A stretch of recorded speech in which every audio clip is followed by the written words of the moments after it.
नमस्कार, स्वागत है आप सभी का। आपके साथ मैं हूं पुनीत और खबरों की शुरुआत करते हैं और सबसे पहले बात करते हैं कैबिनेट के अहम फैसले की। तो कमलनाथ कैबिनेट की आज अहम मीटिंग हुई है और इस अहम मीटिंग में कई अहम प्रस्तावों को हरी झंडी दे दी गई है और सबसे बड़ी बात जो है वो गरीब सवर्णों को 10% आरक्षण देने का जो प्रस्ताव है उसे भी पास कर दिया गया है। इसके साथ ही आदिवासियों के साहूकारों से लिए कर्ज को माफ किए जाने के प्रस्ताव को भी पास कर दिया गया। इसके अलावा डायल 100 योजना का अनुबंध 31 मार्च 2020 तक बढ़ाने का फैसला किया गया है। इस अवधि के खत्म होने के बाद सरकार नए सिरे से टेंडर की प्रक्रिया फिर से लागू करेगी। कैबिनेट ने छिंदवाड़ा में कृषि महाविद्यालय के प्रस्ताव को भी मंजूरी दी है। इसके अलावा कैबिनेट ने आदिम जाति कल्याण विभाग में अतिथि शिक्षकों का मानदेय दोगुना करने का फैसला किया है।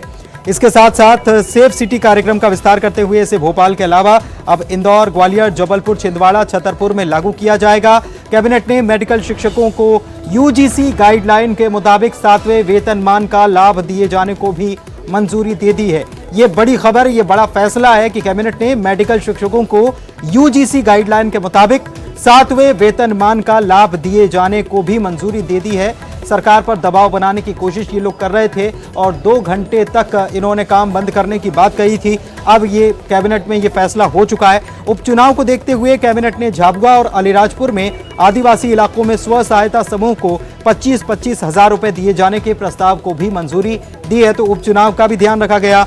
ये पैसा उद्यमिता विकास कार्यक्रम के तहत दिया जाएगा। सरकार ने इसके अलावा राज्य बीमा सोसाइटी के गठन का भी फैसला किया है। इसके लिए 285 करोड़ रुपए की सहायता केंद्र सरकार से मिलेगी, जबकि राज्य सरकार सचिव स्तर के अधिकारी को नॉमिनेट करेगी। राज्य बीमा सोसाइटी गठित होने से करीब 9 लाख कर्मचारियों को फायदा इसका मिलेगा। इसके साथ ही बैठक में प्रदेश में जो अतिवर्षा हो रही है इसको लेकर भी चर्चा की गई। आर्थिक रूप से कमजोर वर्ग जो राज्य में अनुसूचित जाति, अनुसूचित जनजाति और अन्य पिछड़े वर्गों की परिधि में नहीं आते हैं और उन वर्गों को शैक्षणिक संस्थाओं एवं शासकीय नौकरियों में 10% का लाभ मिलेगा। जो 100 डायल है इसकी 27/8/2019 तक का वो था पीरियड। इस पीरियड को 31 मार्च 2020 तक बढ़ा दिया गया है। मध्य प्रदेश अनुसूचित जनजाति ऋण विमुक्ति अध्यादेश 2019 इसको आज मंत्रिमंडल ने अपनी एमवी एक्ट यानी कि नए मोटर व्हीकल एक्ट जो कि केंद्र सरकार की तरफ से लाया गया है, इसको लेकर तमाम तरीके की प्रतिक्रियाएं सामने आ रही हैं, लोगों की बातें सामने आ रही हैं। इस बीच मुख्यमंत्री कमलनाथ ने ट्वीट किया है और उन्होंने ट्वीट करके लिखा है कि सड़क हादसों को रोकना और लोगों की जान की हिफाजत करना हम भी चाहते हैं, लेकिन ये भी देखना चाहिए कि जुर्माना अव्यवहारिक ना हो, लोगों की क्षमता के अनुरूप हो। ट्वीट में सीएम ने आगे लिखा है कि भारी मंदी का दौर चल रहा है, केंद्र सरकार जुर्माने की राशि पर पुनर्विचार करे और लोगों को राहत दे। हम भी इसका अध्ययन करवा रहे हैं।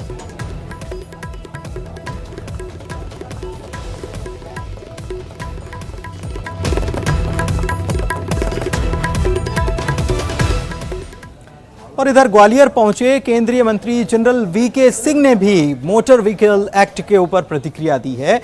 उन्होंने कहा है कि जुर्माने से ज्यादा बड़ी चीज लोगों की जान है और जुर्माने से कहीं ज्यादा लोगों की जान की कीमत है। सभी लोगों को नए कानून के नियमों का पालन करना चाहिए, ये जनरल वीके सिंह की तरफ से कहा गया है।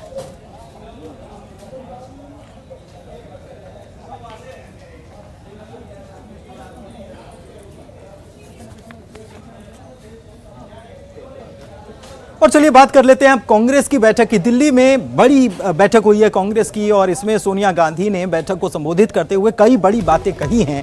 प्रदेश अध्यक्षों को इस बैठक में बुलाया गया था और तमाम तरीके के मसलों पर चर्चा हुई है और इसमें कांग्रेस के पार्टी पदाधिकारियों की जो बैठक हुई, इस बैठक को सोनिया गांधी अध्यक्षता कर रही थी और राज्यों के प्रदेश अध्यक्ष, प्रभारी महासचिव, नेता प्रतिपक्ष और पार्टी के महासचिव इस बैठक में शामिल हुए। सीएम कमलनाथ शामिल नहीं हुए, लेकिन ज्योतिरादित्य सिंधिया और प्रदेश प्रभारी दीपक बाबरिया बैठक में मौजूद रहे। बैठक में सोनिया गांधी ने कहा कि पार्टी के मुख्यमंत्री जनता के लिए तन मन से काम करें। उन्होंने कहा कि पार्टी छोड़कर जाने वालों ने अपना असली रंग दिखाया है। हाल ही में उर्मिला मातोंडकर ने पार्टी छोड़ी है, आपको याद होगा। तो ये सोनिया गांधी ने कहा कि पार्टी छोड़ने वालों ने अपना असली रंग दिखाया। केंद्र पर उन्होंने हमला बोला। उन्होंने कहा कि देश की आर्थिक हालत बेहद खराब है।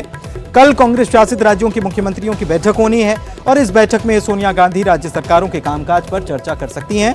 साथ ही उपचुनाव, निकाय चुनाव पर भी मंथन किया जा सकता है।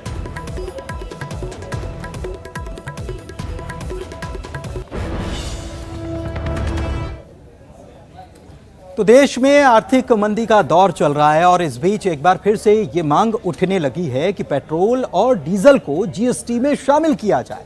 इसी मांग को लेकर लगातार लोग प्रतिक्रिया भी दे रहे हैं और नेताओं की प्रतिक्रिया सामने आ रही। इंदौर पहुंचे कमलनाथ सरकार के मंत्री बृजेंद्र सिंह राठौर ने कहा है कि केंद्र सरकार डीजल पेट्रोल को जीएसटी के दायरे में लाती है तो हम इस फैसले का स्वागत करेंगे, क्योंकि इससे आम आदमी का ही भला होगा, किसानों और व्यापारियों का भला होगा, जनता को महंगाई से कुछ राहत जरूर मिलेगी। जीएसटी के ये राज्य का विषय नहीं है, केंद्र का विषय है। और मैं तो अपनी तरफ से पहले भी कह चुका हूं, आज भी कह रहा हूं कि यदि केंद्र सरकार डीजल पेट्रोल को जीएसटी के दायरे में लाती है तो हम उसका स्वागत करेंगे, क्योंकि इससे आम आदमी का भला है। आम गरीब आदमी, किसान हो, चाहे व्यापारी हो, चाहे कोई भी हो, सबकी भलाई इसमें। और भिंड से बड़ी खबर आपको बता रहे हैं, जहां पर सब